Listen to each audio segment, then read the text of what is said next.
Kathmandu airport पर आई तकनीकी खराबी। दिल्ली के बाद अब काठमांडू एयरपोर्ट चपेट में। रनवे की लाइट्स में तकनीकी खराबी। घरेलू और अंतर्राष्ट्रीय सभी उड़ानें रद्द। नेपाल के त्रिभुवन अंतर्राष्ट्रीय एयरपोर्ट पर रनवे की लाइट्स में तकनीकी खराबी आने के बाद सभी आने जाने वाली उड़ानों को रोक दिया गया है। दिल्ली में विमान संचालन में आई तकनीकी खामी के बाद अब नेपाल में भी कुछ ऐसी ही दिक्कत सामने आई है। नेपाल के त्रिभुवन अंतर्राष्ट्रीय एयरपोर्ट पर रनवे की लाइट्स में तकनीकी खराबी आने के बाद सभी आने जाने वाली उड़ानों को रोक दिया गया है।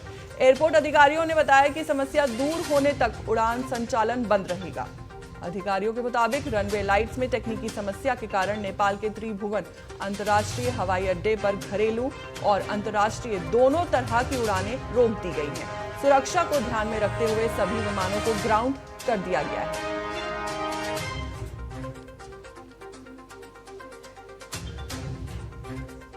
वहीं पीएम नरेंद्र मोदी का आज उत्तराखंड दौरा है। आज देहरादून पहुंचेंगे प्रधानमंत्री मोदी। रजत जयंती समारोह में हिस्सा लेंगे पीएम। एक स्मारक डाक टिकट भी जारी करेंगे पीएम। उत्तराखंड राज्य के स्थापना के रजत जयंती वर्ष पर देहरादून में विशेष समारोह का आयोजन किया गया है। समारोह में शामिल होने के लिए प्रधानमंत्री मोदी आज देहरादून जाएंगे।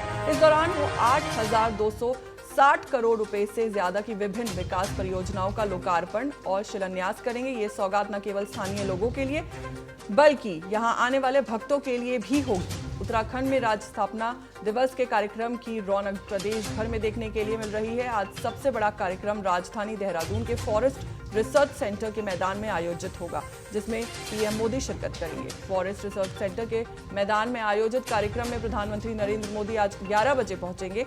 रजत जयंती के मुख्य कार्यक्रम में आ रहे प्रधानमंत्री नरेंद्र मोदी लगभग 8,000 करोड़ रुपए से अधिक की योजनाओं का लोकार्पण करेंगे। इसमें सबसे बड़ी 2 योजना, जिसमें केदारनाथ रोपवे प्रोजेक्ट और जमरानी डैम परियोजना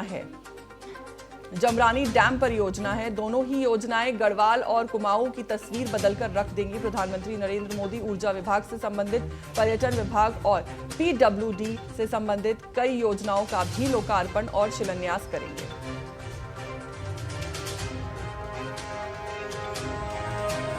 इसी खबर पर हमारे साथ ज्यादा जानकारी के साथ जुड़ गए हैं देहरादून के ब्यूरो चीफ प्रतीक पाठक। प्रतीक, आपसे जानना चाहेंगे कि प्रधानमंत्री मोदी के दौरे से उत्तराखंड को कौन कौन सी बड़ी परियोजनाओं की सौगात मिल रही है और इनमें से कौन सी आम लोगों के लिए सबसे अहम है?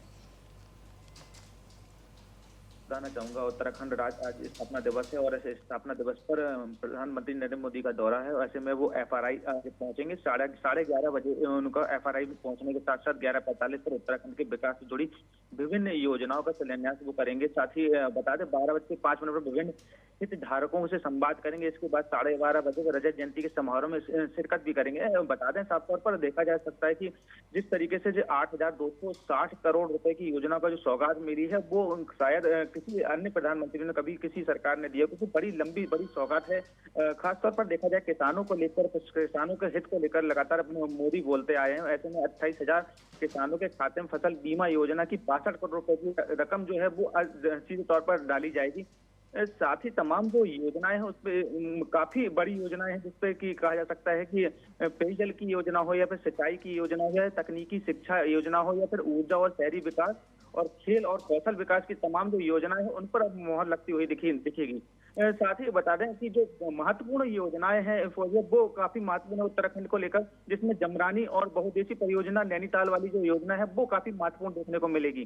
खासकर विद्युत उप केंद्रों की स्थापना जो है होनी है, उसका आज प्रधानमंत्री नरेंद्र मोदी शिलान्यास भी करेंगे। साथ ही चंपावत के महिला खेल महाविद्यालय की भी स्थापना, क्योंकि जिस क्षेत्र में विद्यालयों की अगर बात करते हैं, शिक्षा की बात की जाती है, तो उत्तराखंड काफी महत्वपूर्ण माना जाता है। इसमें प्रधानमंत्री लगातार इस बात को केंद्रित करते नजर आए हैं।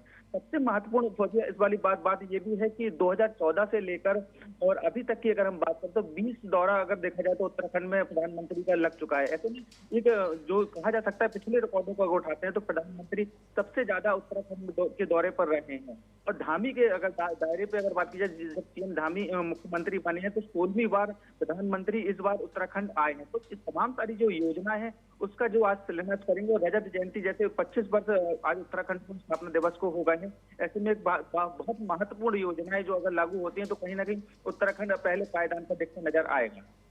जी, प्रतीक, ये भी जानना चाहेंगे कि उत्तराखंड राज्य स्थापना के 25 साल पूरे होने पर लोगों में समारोह को लेकर कितना उत्साह नजर आ रहा है? बिल्कुल हो जी, लगातार 1 तारीख से ही जैसे कि 1 नवंबर से 9 नवंबर तक तमाम जो कार्यक्रम है वो कहीं स्कूलों में, कहीं अन्य विद्यालयों में, सरकारी कर्मचारियों के माध्यम से जितनी भी ये जो रजत जयंती पर जो कार्यक्रम हो रहे हैं, काफी उत्साह उनमें देखने को मिला है। जगह जगह पर होर्डिंग लगी हुई है, 25 वर्षों में क्या खोया क्या पाया, तमाम सारी जो योजनाएं रही, इससे क्या फायदा उत्तराखंड को मिला, इसमें काफी उत्साहित लोग दिखते नजर आए हैं। तमाम तरह से जो उत्तराखंड के लोग आंदोलन किया, उन्होंने आंदोलनकारियों में अपना बलिदान दिया, उनकी होर्डिंग के साथ दर्शाया गया कि उत्तराखंड कितना प्रगति की तरफ है। और ऐसे में प्रधानमंत्री जिस तरीके से योजनाओं का शिलान्यास कर रहे हैं, उससे काफी उत्सुकता दिख रही है प्रदेश में। जी, शुक्रिया प्रतीक, हमारे साथ जुड़ने के लिए और पूरी जानकारी साझा करने के लिए।